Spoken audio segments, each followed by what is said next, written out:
Okay.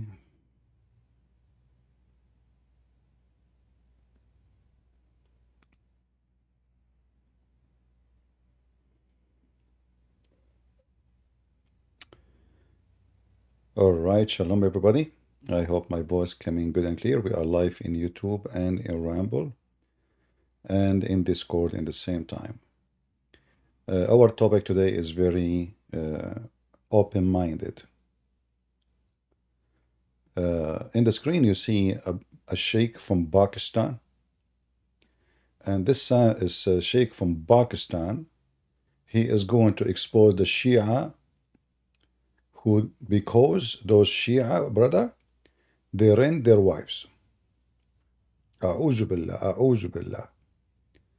The Muslim Shia, they rent their wife.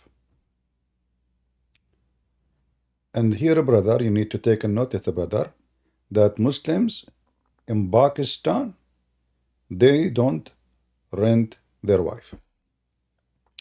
Now, before we start, I would like to ask you all to pray to our brother Philip, the one who left a message for me just yesterday or the day before. He is very ill. So put him in your prayer. He have a surgery in Monday. So we pray the Lord will heal him and he will be back to normal. Don't forget about him, please. So this Muslim here, he is a sheikh, as you see, and he's holding a book in his hand, and he is so excited.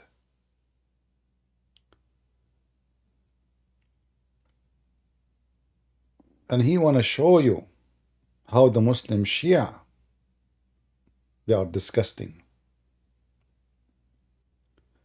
Muslim Sunni don't do what the Muslim Shia do.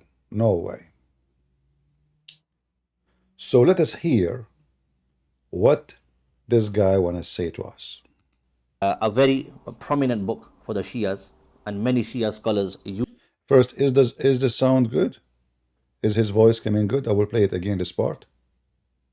Tell me if you can hear him fine or not.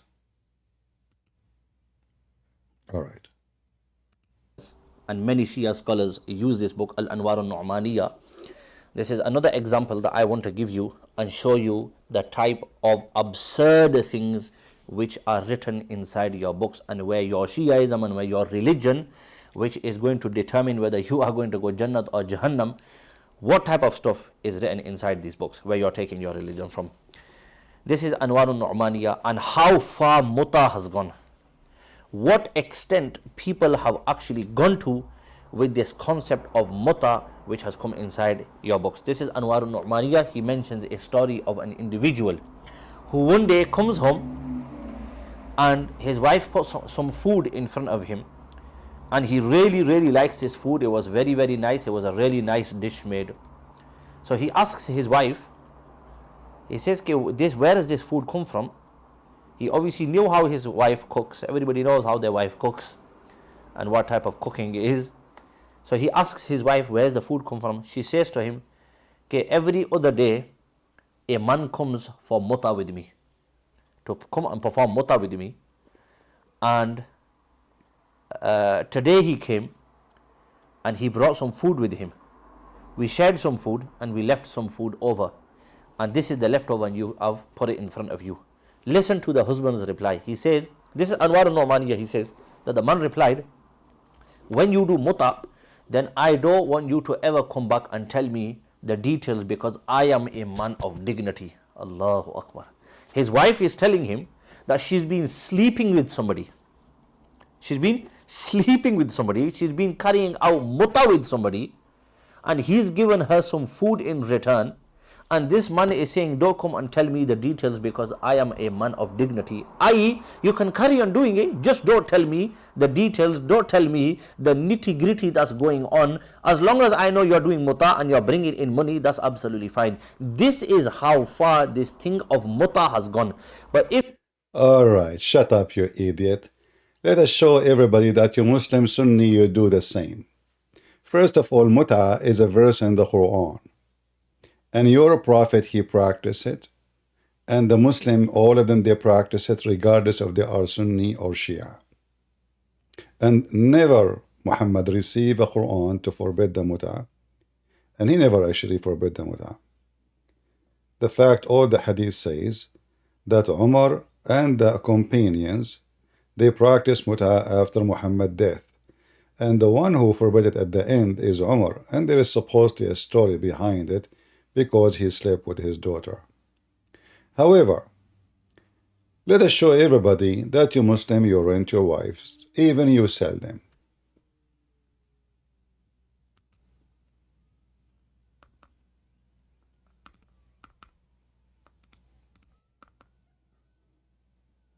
This is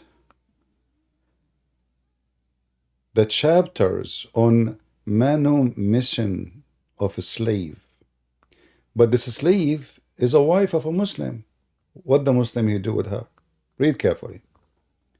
We used to sell our slave women and the mother of our children when the Prophet was still living among us, and we did not see anything wrong with that. So now she is your wife, and she is the mother of your child. Then you sell her to other man so he can sleep with her. You did not even divorce her. If you want to say to me she is not a wife, she is just a slave, we rape them, well, that make it more ugly and more disgusting. However, she is the mother of your children, as you see. So you send the mother of your children, who one day he was going to be growing man, and he call you father, and he have your name. You send his mother, and you sell her for a bunch of dollars to go and sleep and serve happy ending massage to a master who just paid you for it. Let us see more.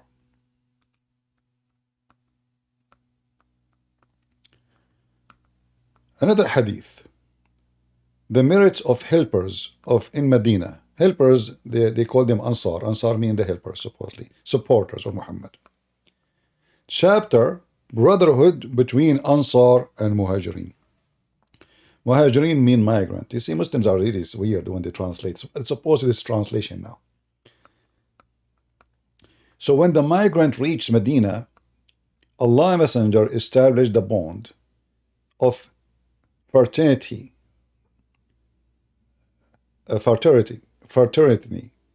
between Abu Abdul Rahman and Sa'id Abu bin Arabiya, whatever.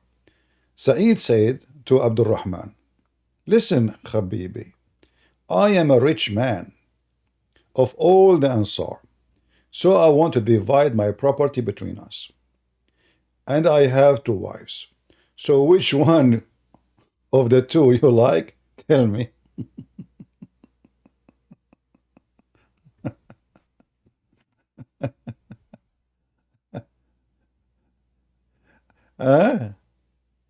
Is that a Sunnah Muslim Sunni?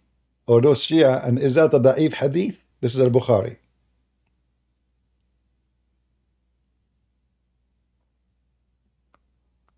Do you see it? So that I might divorce her, and when she is finished her prescribed period, look, I mean, they are decent. She have to wait 3 months of divorce, then you can marry her, Abdul Rahman.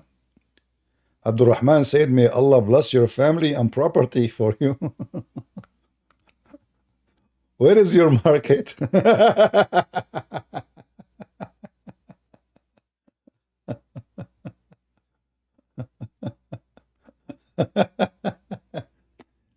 I remember the Muslim Sunni from Pakistan is making fun of the Muslim Shia for the guy. He said, listen, I am a man of dignity. I don't want to know the details where you get the food from. Huh? Don't tell me, just do it. Now, if we go in the Quran, we will find that the muta is there. But we are not done yet. Let us see more reference.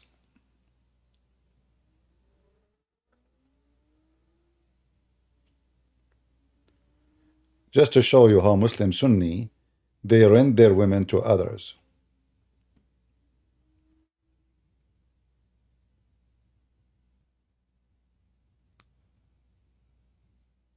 especially when it's come to the slaves, even if those are their wives supposedly.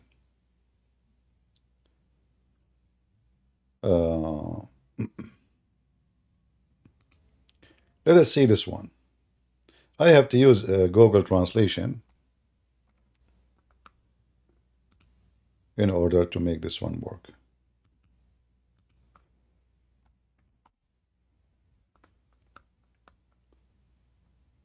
So this is a Muslim Sunni website. This is not a Shia, and this is a very, very well-known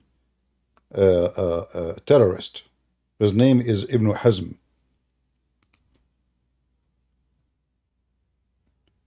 Let us translate the page.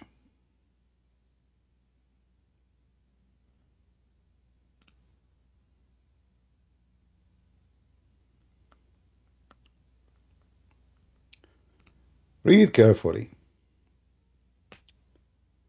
Question: who has permitted the private part of his female slave to another? What is the question? What is the question? What they are permitting? I mean, this is stupid website. Each time, I don't know. Let me do it fast. Okay, now. You have to do it fast, otherwise that pop window will appear. Question about the person who permitted the... I'm trying to be nice. I'm not going to use the word P-O-U-S-S-Y because this is what it says. The one who permitted the private part of his female slave to another. What he is permitting?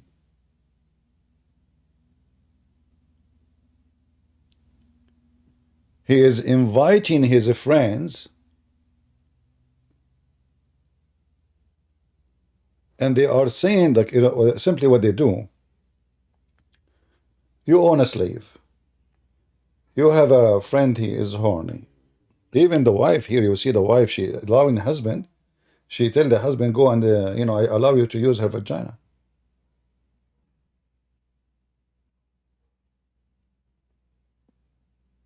Or you can exchange your slave wife with his slave wife. So you take my slave wife, and I take your slave wife.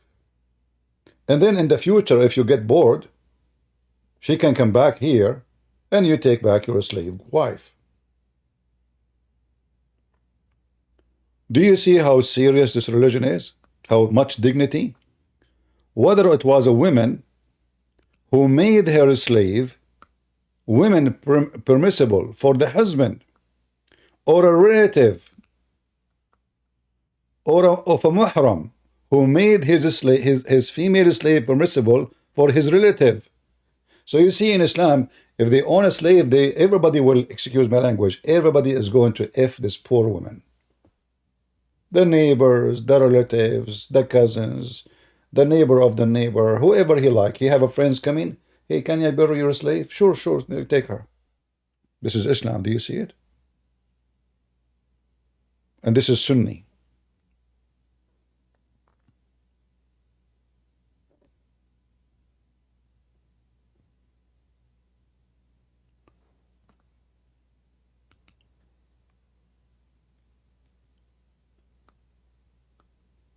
Now going back and speaking about rent. When this guy is speaking about muta, well, isn't it muta something Muhammad and his companion they practice, which is women renting her vagina for money?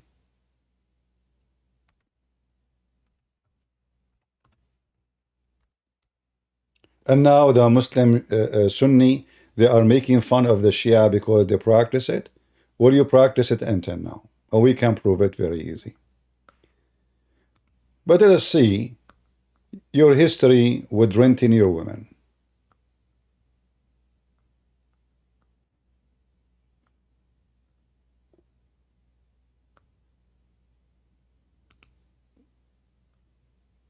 All right.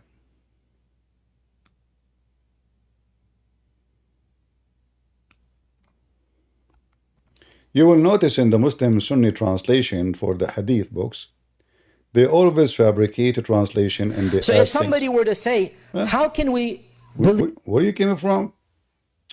Go, not your time now. Hold on. Later. Yeah.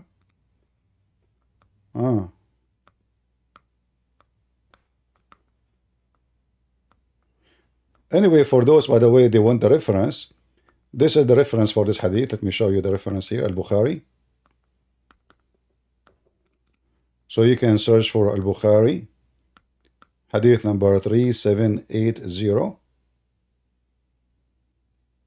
Al-Bukhari 3870. I hope the admin they can post the link for those who they are in Rumble and YouTube. And the other one, Sunan Ibn Majah, hadith 2517. And as you see, both are very authentic. Now let us show you something else.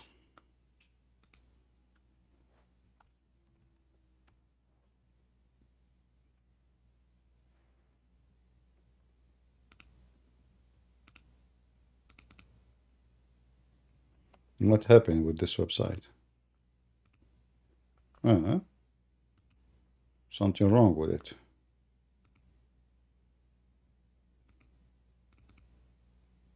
Don't tell me now you stop working, potato.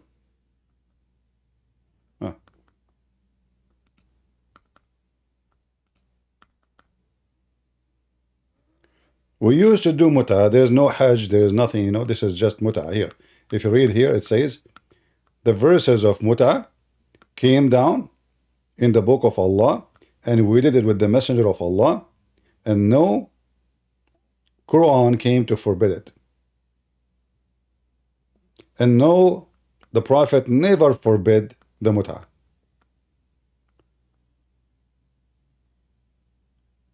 We performed it with Allah Messenger. So your Prophet used to rent women. He rent his women. Obviously, because if you rent women, then your woman, she can rent herself. And your daughter, at least, she can rent herself. And nothing was revealed in the Quran to make it illegal. Nor did the Prophet forbid it till he died. But the man who regarded it illegal just expressed that his own mind suggests. And this is Al-Bukhari, hadith number 4518.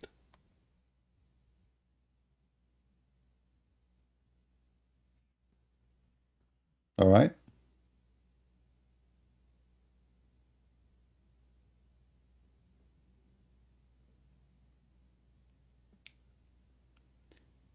Philip, he tried to message me in Patreon. Maybe you can make another account, because maybe I blocked you because you said you insulted me before. So try to make another account and contact me, please, Philip, if you can. All right.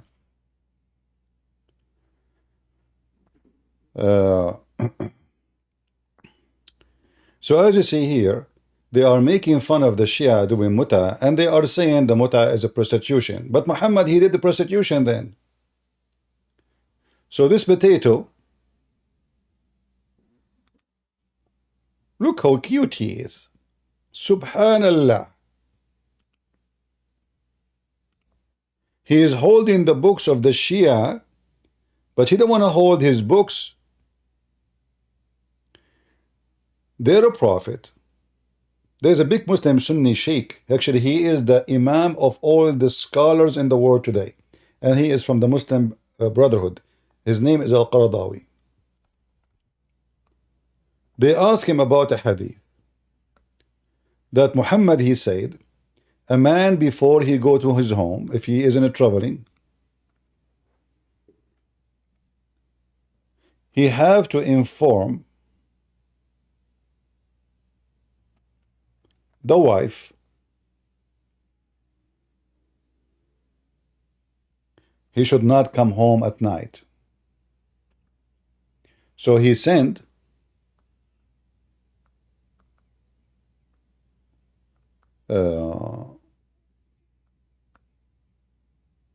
somebody to his wife, knock at the door, Hey, Assalamu alaikum. Alaikum assalam. Who is here? I am sent by your husband. You know, and he want to tell you that tomorrow morning he will be here. So now the husband is in town. He's not allowed to enter the house. He's not allowed to enter the house.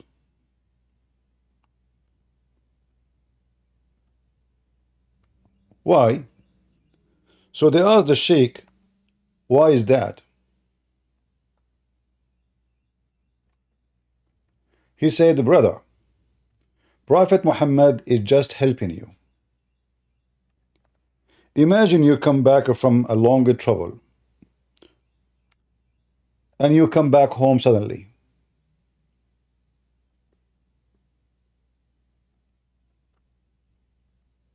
And you find somebody with her.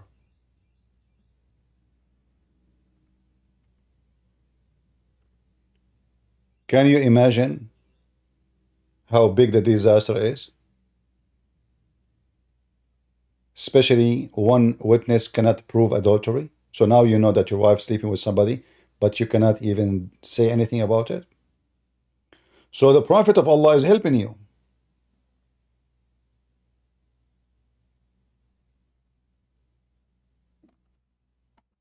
Let her comb her hair, prepare herself for you.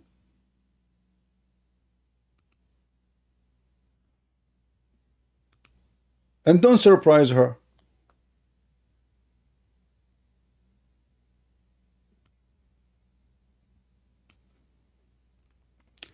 Let us see the hadith. Shall we?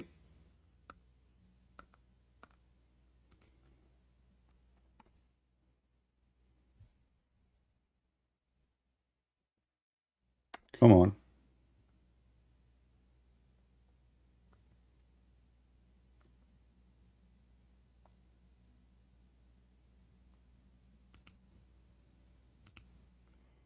Look at this funny translation here.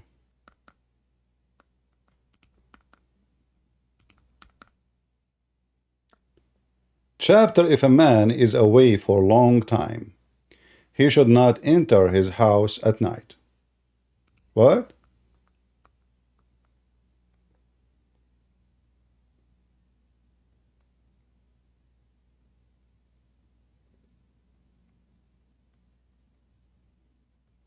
Do you see it?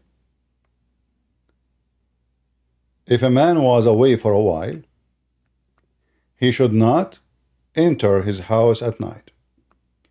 And the sheikh, he explained it.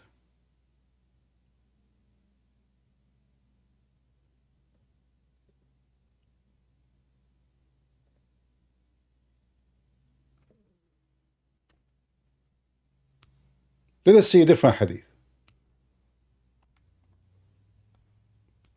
And by the way, this is here, Al-Bukhari 5243, if you are looking for reference. Exactly, she should put a light, green light, so as long it's a red light, he should not enter. And the Muslim Sunni making fun of the Shia.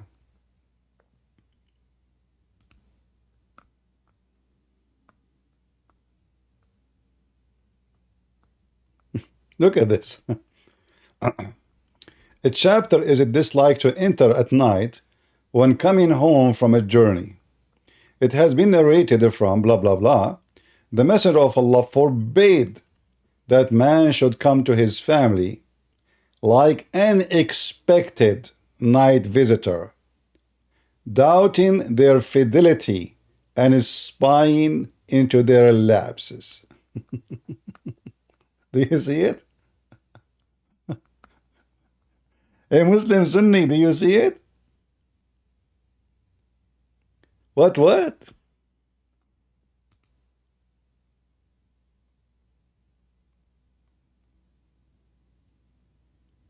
What you cannot do?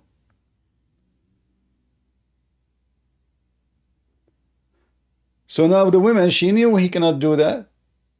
She bring her boyfriend. And you know, we know the hadith where Muhammad, he forbid the Muslims from accusing their wife of fornication unless they have 4 witnesses.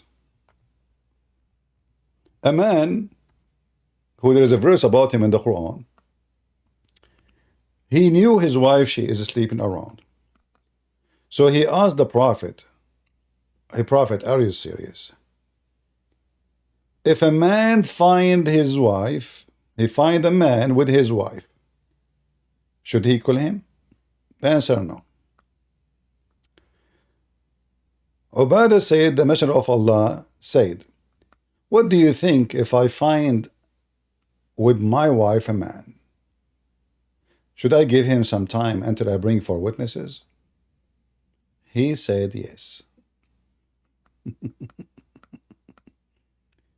But look, but the man cannot enter the house at night if he was on a journey. So he cannot come himself, he cannot bring 4 witnesses. The women, she have all the time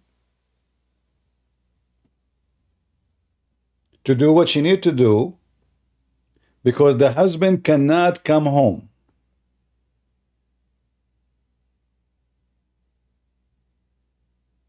The husband cannot come home, remember. And now if he tell her and he came home and he found her with a man, still he can't do nothing about it. He have to go and find 4 witnesses. And not only that, I wish it's only 4 witnesses.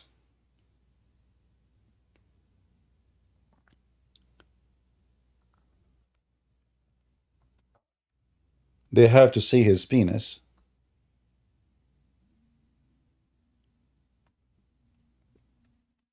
Going in and out. Literally. Inside her private part.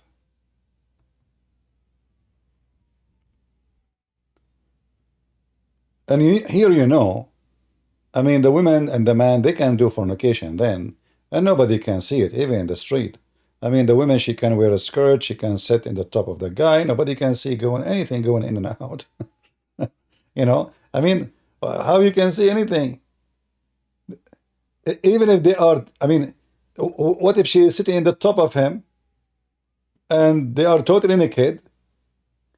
Still, there is no fornication. Did you see the penis going in and out? You did not see it.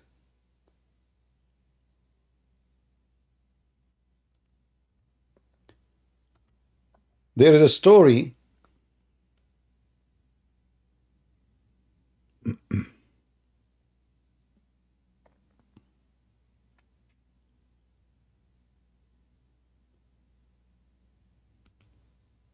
about Umar al-Khattab.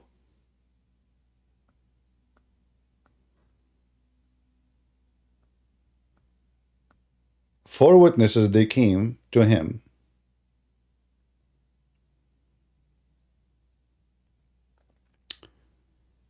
Let us see if I can find the story for you. And by the way, this is if a wife fornicating. What if it's a rape? How you can prove rape? How in the world we can prove rape?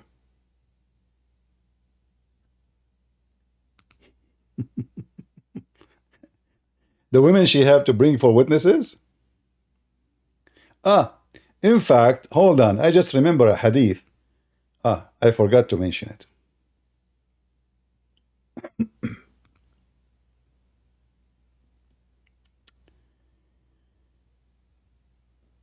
There is a hadith about a woman, she was very hungry.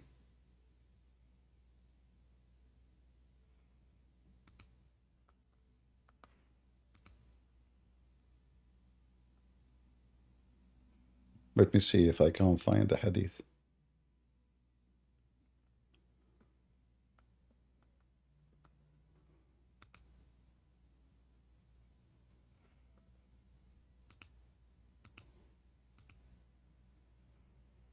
All right. Where we can find this one. A woman, she was hungry.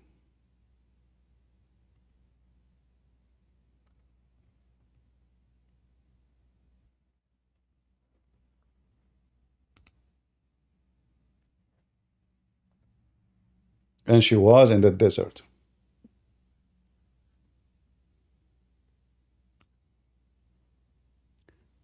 She asked a man, she saw a man coming by. She begged him for food. She is hungry, she is dying. The man, he said to her, I will not give you food unless I sleep with you. Unless what? Unless I sleep with you. Not marry you. Listen carefully. Not marry you. Sleep with you. The woman, she is dying. She accepted. Then when she went to town, she told the Caliphate Umar, police be upon him.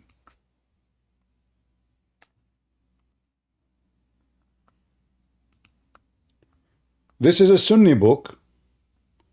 Hey Abdul, do you see how many Sunni books we are showing you? Huh? This is your books. This woman literally, she rented her vagina, and Umar considered that a dowry, wages. Read carefully. This is the Imam Muhyiddin al-Nawawi, volume number 20, page number 25. Let me use Google Translation. Maybe if we do part by part is better, so that window will not appear.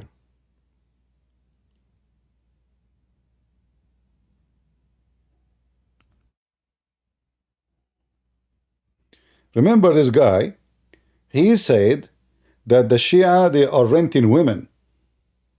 Read with me carefully. Story by story.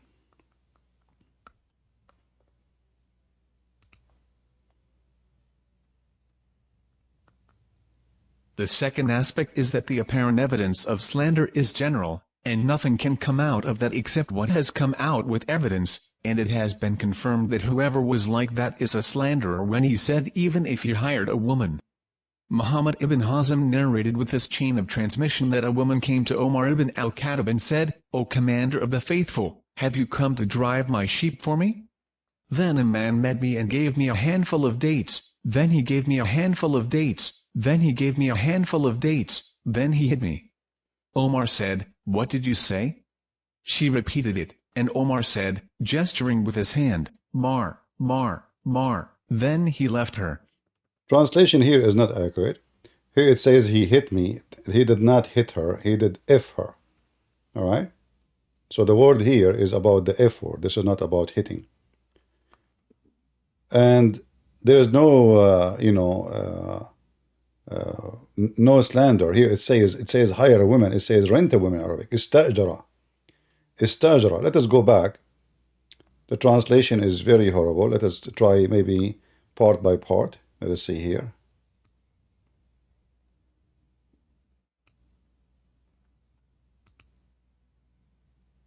Yeah, it's coming as a hired a woman. So he rent a woman. How he rent a woman? He gave her little food.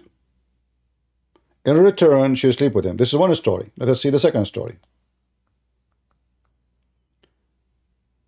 A woman, she was very hungry. She saw a shepherd. She asked him for food. He refused to give her unless she gave herself, which means in sex. And then he gave her 3 little tiny, amount of a date to eat, and he slept with the women. So she went to to Umar to complain. I was hungry. I was dying. Look what this guy he did to me. What Umar he said? There's no fornication here. He offered you the payment. You accepted. Read carefully. He rented you. He rented you. He did not marry you. Even here it says he rented you. Let us translate.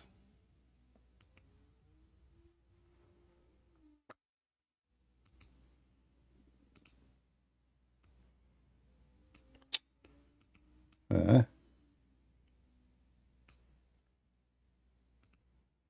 all right.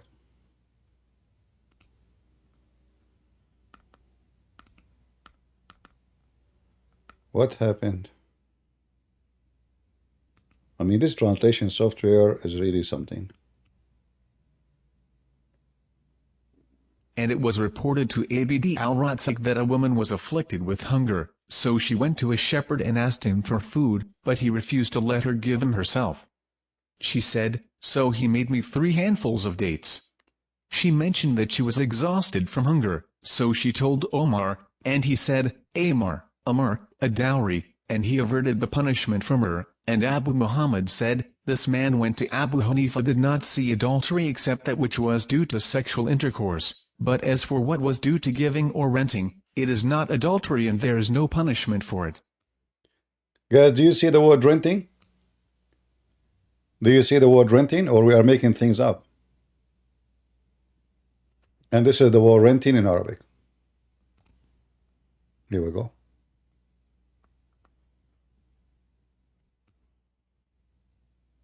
And this is not a fornication.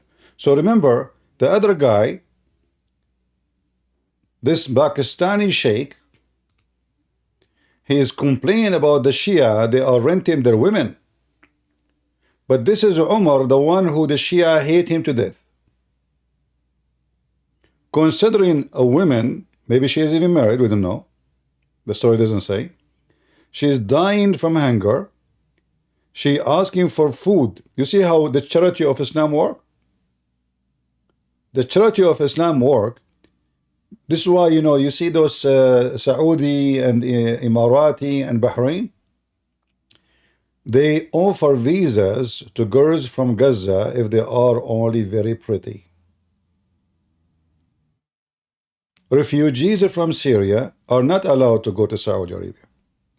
But if you know a beautiful woman, she is so pretty.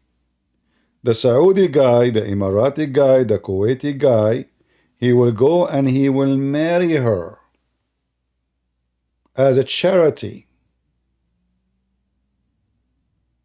And then after he stayed with her with a couple of months, he gave her some money and let her go. This is how the charity of Islam work. Now this woman, she is hungry. You know, I met a woman here in USA. I don't know her, you know, she was visiting some people I know. And so she, you know, they introduced her. Her name is a Muslim name. So I thought she is a Muslim, but she is not dressing like Muslim at all. So I said to her, so you're a Muslim? She said, no, I'm not a Muslim, not anymore. I said, well, how come? She said, I'm from Bosnia. I came to USA as a refugee. I said, okay, so you became a Christian here? She said, well, my story is longer than just I became a Christian, but I will tell you what happened to me in a short way. During the war in Bosnia, this woman, she have 3-4 children, as she said, I don't remember how many exactly. And the Saudi, they establish a camp for a charity. Food. The line is so long. She said, we wait for many hours so they can give us some rice, some food, some bread. So I waited all day, and finally by afternoon, my turn. The sheikh who is in charge, he have a big beard. He said to me, the charity here is given only for Muslims. You are not a Muslim. She said, I'm a Muslim. He said, you are not wearing hijab. Get out of here. She said that her heart was broken. It's not because of her, but her kids is hungry. They are holding her from her skirt. We want to eat, mom. We need food, mom. She didn't know what to do. And then they told her, some of her friends told her, wait until this guy he go, because there's a shift, and come back and stay in the turn. Actually, right away, go back, stay in the turn. By the time your turn arrive, the guy will be gone. So, and now she wear hijab. So she put the burqa, she dressed like a Muslim woman, and she stand on the line. All the way until her turn came, and it was a new guy. Everything is going good. Then this guy, he went down to her son, who is a few years old. He said to him, "Do your mom pray?" The kid, he said, "No." He said, "Do she wear hijab?" The kid, he's saying, "No." He kicked her out again. Imagine how filthy the charity of Islam. This woman, she heard that there's a Christian charity few kilometers away in a town where it is, like let's say between the Serbian and the Bosnian Muslims. So she went all the way walking with her children there. She said, they gave me a shelter, they gave me food, they gave me medicine for my kid. They never asked me what is your religion. They never says to me you should convert. They never force a Bible on me. They never mention anything to me. They were so nice, so beautiful, and my children loved them. And I said to myself, whoever the God of those people, he is a good God. And whoever the God of those people there, the Saudi, he is a filthy God. My children are dying from hunger, and he is worried about if I'm praying or not. So since then, she started learning about Christianity, and she decided to become a Christian.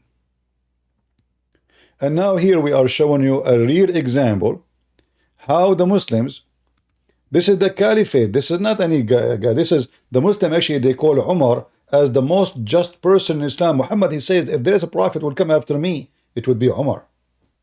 Imagine how important Umar is. And this is Umar. The woman, she is coming to him, the man, he raped her. She is hungry, she is dying. He forced her into sex. Umar, he did not marry her. He just slept with her and go. Umar, he said, this is dowry, it's your, you see, and here, by the way, you see that the word dowry in Islam does not mean dowry. Dowry in Islam mean rent. And as you see here, given or renting. Do you see it? It is not an adultery. And there is no punishment for it.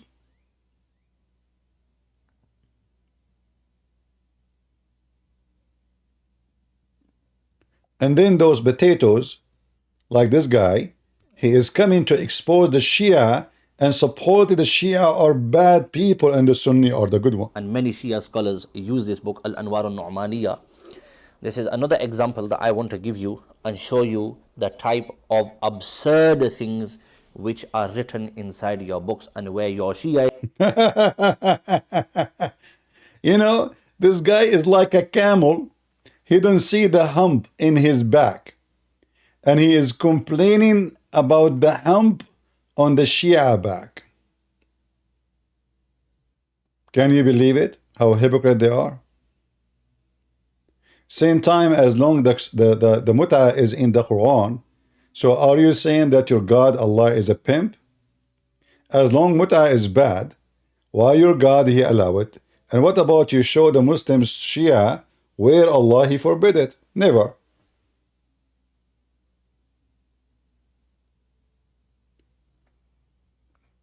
We can show you tons of reference. All of them are disgusting.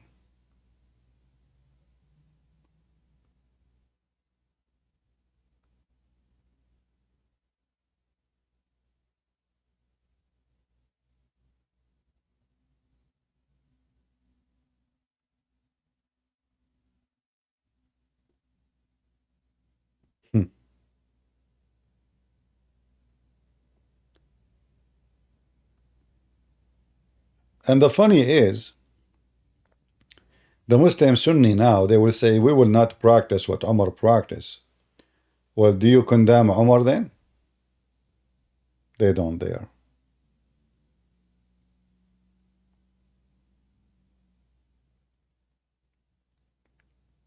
This is Islam. Islam is nothing but satanic cult, as you see. And there is no way that a person who have a dignity, like this guy is speaking about the Shia guy, that his wife, she bring food, and because she sleep with the guy, and he said to her, don't tell me where you get this food from, just get it. I am a man of dignity. Are you Muslims men of dignity when your prophet even said, if a man he divorced his wife 3 times, she cannot get back to him unless she go and if a new man?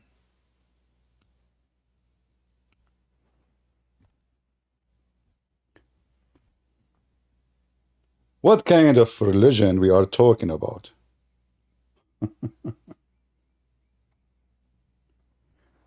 Are you a man of dignity? Potato?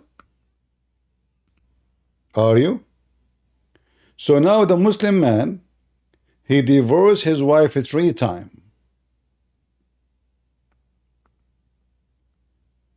She cannot get back to him unless she go, and if, I'm being polite, you know, honestly, if a new man, and then after the new man, if her, and he divorced her, then she can go back to the previous husband. How that is from God? It's in the front of you. You can read the interpretation for chapter 2, verse number 230. In fact, there's movies in Egypt about those stories. Like there's a comedian, his name is Adul Imam. This guy, he opened, you know, he was an employee. It's a comedy, but this is a real, you know, this is what they practice in Muslim countries. So he is a, you know, he is supposedly stupid, you know, naive, you know, idiot, let us say. Like everybody laugh at him. He's nobody, you know. He don't even look good. His boss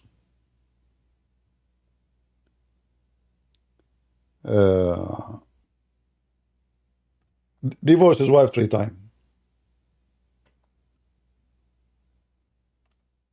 The boss now, oh, he's going to marry his wife to somebody else who can get back to him.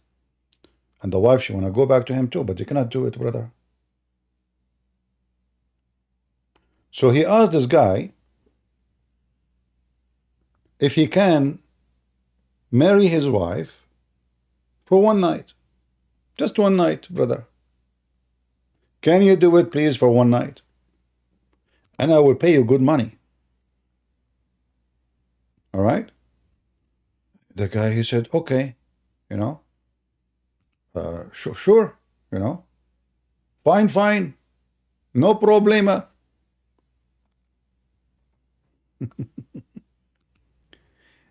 Now, the guy, he insists, he said, you promised me you will not sleep with her, right? He said, don't worry, just pay me, you know. How much? This is the movie. If you want to watch it, you can watch it.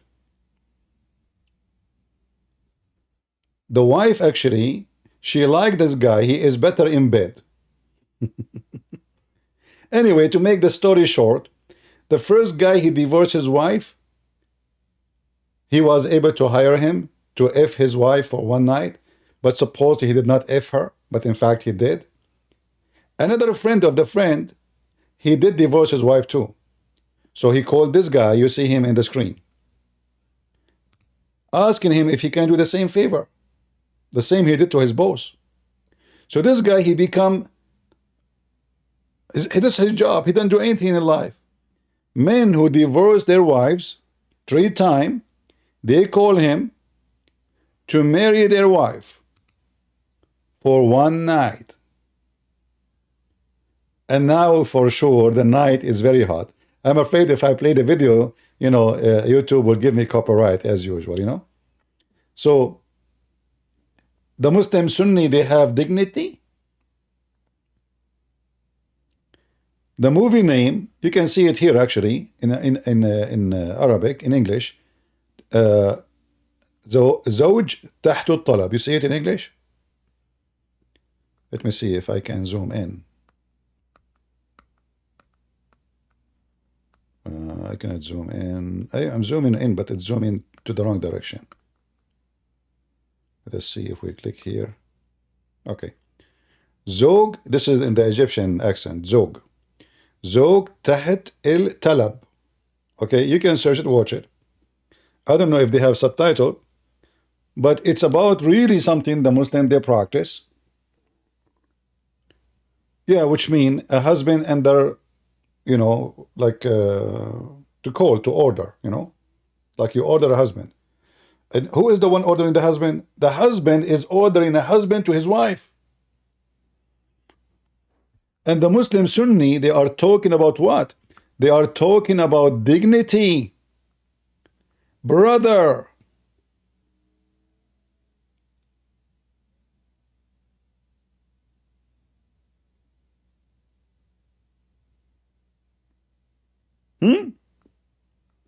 And all those in the movie are the wives of the bosses.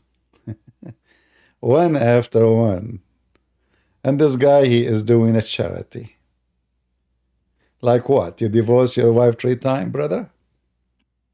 You need, in Arabic we call it muhallil, which means he make her lawful for you again. Husband on demand. That's a good translation. All right.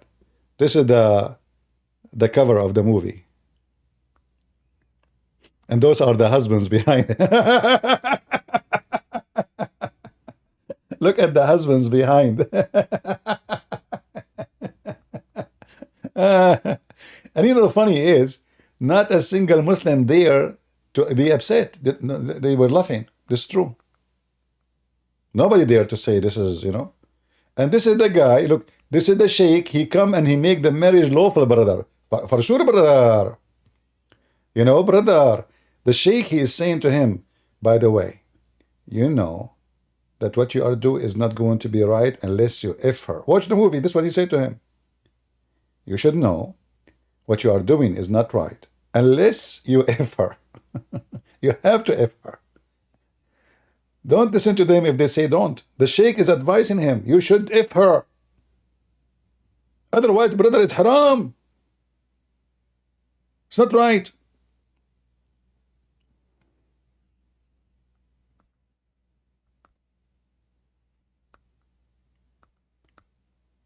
And the Abdul from Pakistan is speaking about Muslim Sunni dignity. This guy, he have another, he's a Muslim. So if he's a Christian and he make fun of those things, they will kill him. But he's a Muslim, and his daughter, actually, she is married to a leader in the Muslim Brotherhood, a terrorist. In one of his acts, the judge, he said to him, suppose there's a belly dancer woman, she was killed. So the judge is asking him now, how come you notice that there is a belly dancer in the floor above you, and you did not move from the apartment? How you accept that? He said to him, well, if this is the case, that means the whole country have to move out. And the crowd was dying from laughing because it's true. There's belly dancer every building, many of them. You will not see one single Muslim upset. He's one of them. He's a Muslim. If a Christian saying that, they will be so angry.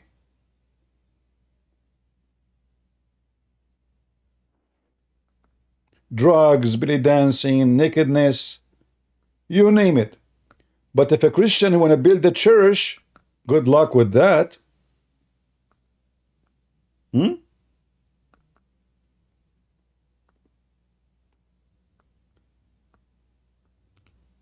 Yeah, this is one of the wives. Praise be to Allah. This is the most beautiful religion, brother. This is the most beautiful, high-tech, open-minded, sex all the way, and get paid for it. What do you want more? In fact, if you are looking for a job, you can go to a Muslim country and you open an office. You call it husband on demand. You get paid and you sleep with women. Now, I warn you, not always those women, they will be pretty. I mean, this business is business. Just to let you know, it might be the woman who is divorced is 200 years old. But you have to do what you need to do. All right?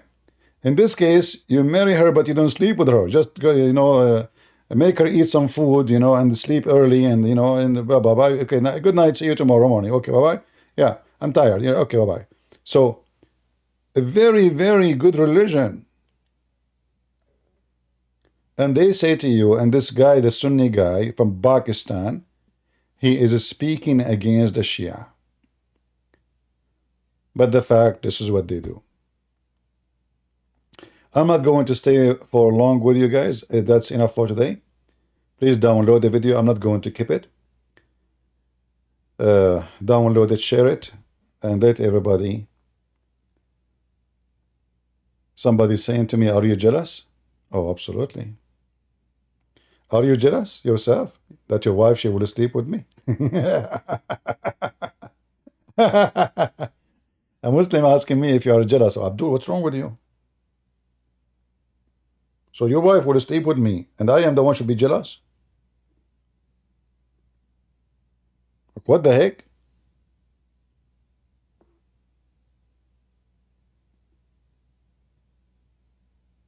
Your wife, she is sleeping with somebody else, and you are saying to me, are you jealous? She had to sleep with somebody else in order to go back to you.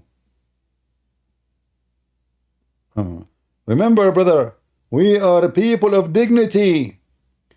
Dig what? Dignity or dig witty? Or dig willy? I mean, there is dig involved. So as soon as you dig in Islam, you find nothing but ugly and stupid stuff. Look, some people are really weird. We are talking about Islam, religion, and the guy there asking me, how is your yogurt? I don't know. Some people, they have a brain of a bird. I mean, a perfect time. You know what? I'm going to hire you to be a professor in a school. Lord have mercy. All right.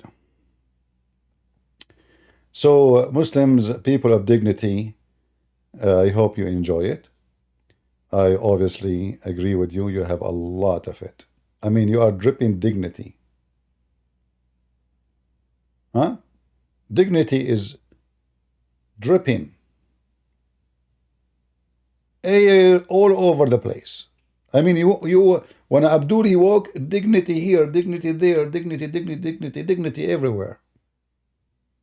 Right? Yeah. Dignity. What a naughty religion. Satanic. Anyway, guys, I want to say thank you. And I want to check if Brother Philip, he sent me a message. And in Patreon.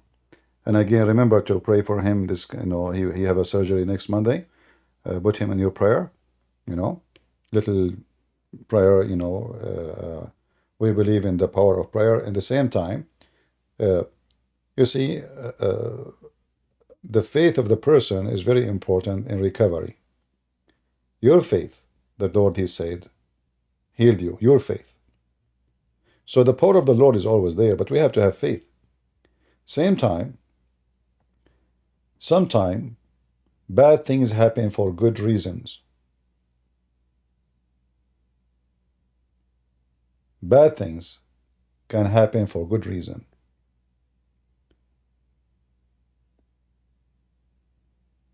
Sometimes we need bad things to happen to us, so we wake up. You know, when a human being is wealthy, he never notice how lucky he is to enjoy nice food, nice house, and then one day he bankrupt. Then he start remembering how he was living.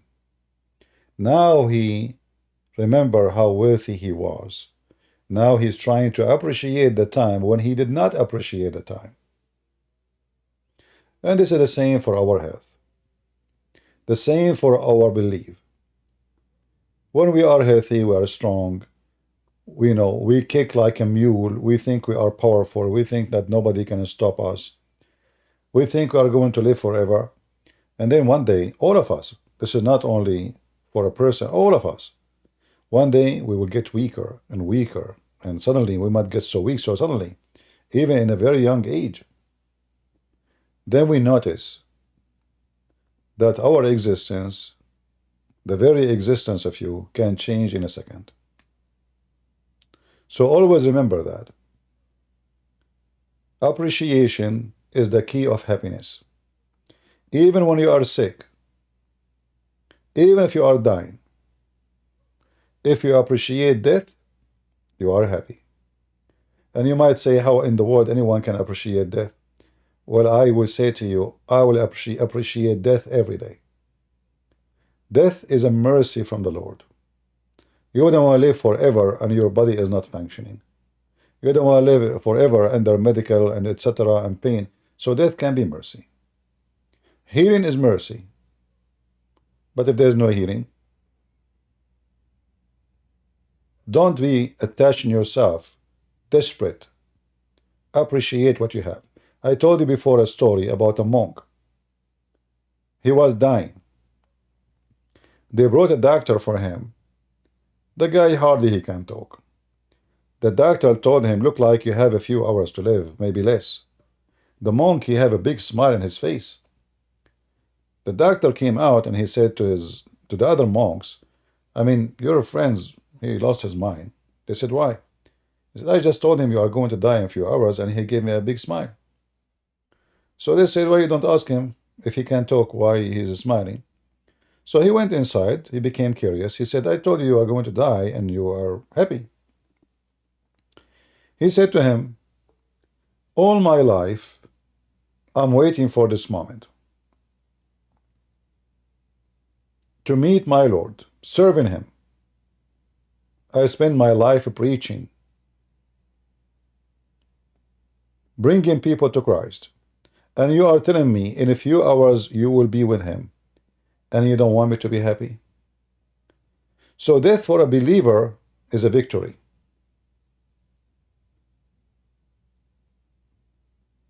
Illness is a trial. You start questioning yourself, why God he is doing this to me, what I did. I'm a good person. I don't deserve this. The strong person in faith, he never failed. He passed the trial. His death will not make him fear. His sickness will not make him deny the Lord. Being poor will not make him a pervert, a thief.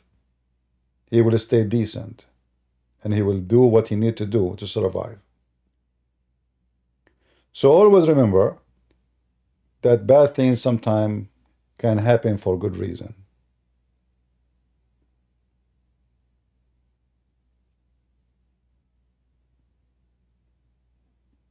And life can throw at you anytime something bad. And you might think it's bad, but it might be turned good. For your salvation is way more important than anything else. The Lord, he says, don't fear not those who destroy the body. Disease, illness, any kind of things, they destroy the body. Fear the one who destroys your soul. That is the one you should fear. The one who will make you go to hell. And he said, have faith, and your faith will heal you. So we pray that Philip, who is, I hope is listening, he will be strong. he will accept what he is going through as a trial of faith. He will stay faithful, and whatever come should not change anything. For the most important, that he is saved. Imagine you are not saved and you are going to go to the place where you don't want to go. You are going to go to somewhere which is dark. You don't know who is there. You don't know who is waiting for you. Hell, heaven, what is that? But if a person he have a faith, always his hope make him enjoy life to the last second, even if it is with pain. Now we pray that he is going to pass his illness, and he will recover, and he will be fine, and he will remember those bad days so he can live a better days after them. We pray for that. So thank you all for being here. And always remember, by the way, you might hear in the internet from now, like, this brother, he need a prayer, this person is sick, etc. But you might be tomorrow, it's your turn. It might be next you. It might be me.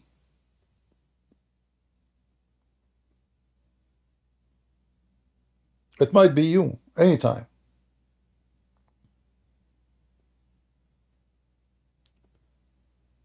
Human being is very fragile. I mean, if you look at the furniture around you in your home, they are going to survive way more than you. The chair you sit on, it might be taken to your son, the grandson, the grandson. You will not live like your chairs. Some trees, they live for hundreds of years, if not thousands, like the olive tree. A tree can live way longer than you.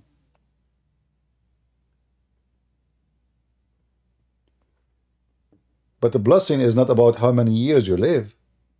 The blessing is about how much you were blessed in your life and what you did. And if you were able at least to save yourself before you go and you meet your maker.